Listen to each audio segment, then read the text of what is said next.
wameuliwa, wamefunga manjia, wamefunga njia, watu wamekufa na njaa, watu wamekufa na njaa, imeua watu wote.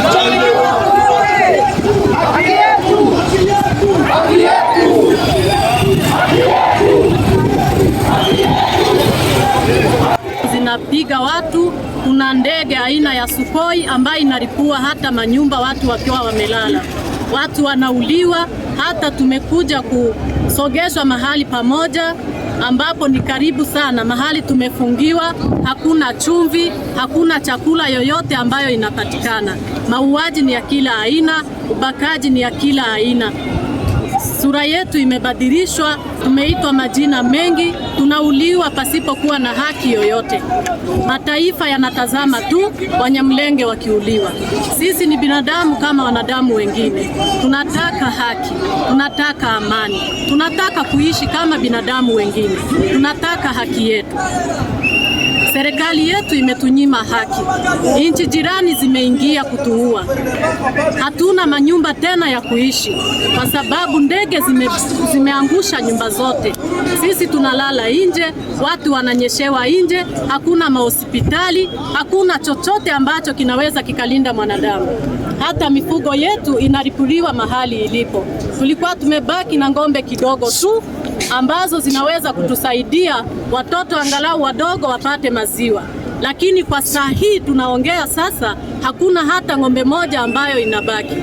Serikali imetuma ndege ambayo ikaripua hata hizo ng'ombe. Watu wanateseka na njaa, watoto wamegonjeka kwa sharko, maisha ni magumu. Je, mjiulize kwa nyakati kama na hii, binadamu kuishi hata bila chumvi muda wa miaka 10, huyo mwanadamu anaishi aje?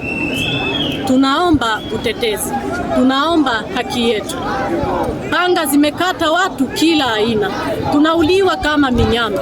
Watu wanauliwa mpaka wanakuliwa kama chakula. Je, sisi ni minyama? Sisi ni mifugo ama sisi ni binadamu? Wapi ambapo mliona mwanadamu akiuliwa alafu anachomwa anakuliwa? Mwanadamu anakatwa, nyama zake zinakuliwa na majirani zetu. Hiyo siyo haki. Labda uchafu na serikali ya Kenya labda inaingilia vipi? Tunaomba serikali yetu ya Kenya ambayo imetuhifadhi. Kwa saa hii naiita serikali yetu kwa sababu imetupea hifadhi. Tunaomba wa Kenya kwa moyo mzuri na moyo mkunjufu, umetupokea, tunawashukuru sana. Kwa hiyo tunaomba hata serikali ya Kenya iinuke kututetea, iinuke kutusaidia. Hivyo mmetupea hifadhi, tunatembea tukiwa na amani, tunalala, tunakula Kenya. Mubarikiwe sana Kenya. Kenya ibarikiwe, ila tunaomba ombi moja kwa serikali ya Kenya. Kenya ipate kututetea.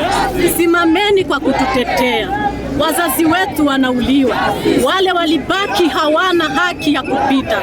Tunaomba rais wetu William Samoei Ruto ututetee, utusimamie, utuongoze. Najua neema ya Mungu itakuwa upande wako. Serikali ya Kenya tunawaomba mtusaidie. Tunaomba nchi zote zipate kutusaidia. Tunaomba utetezi. Tunaomba serikali zote zitutetee. Asanteni sana. Asante.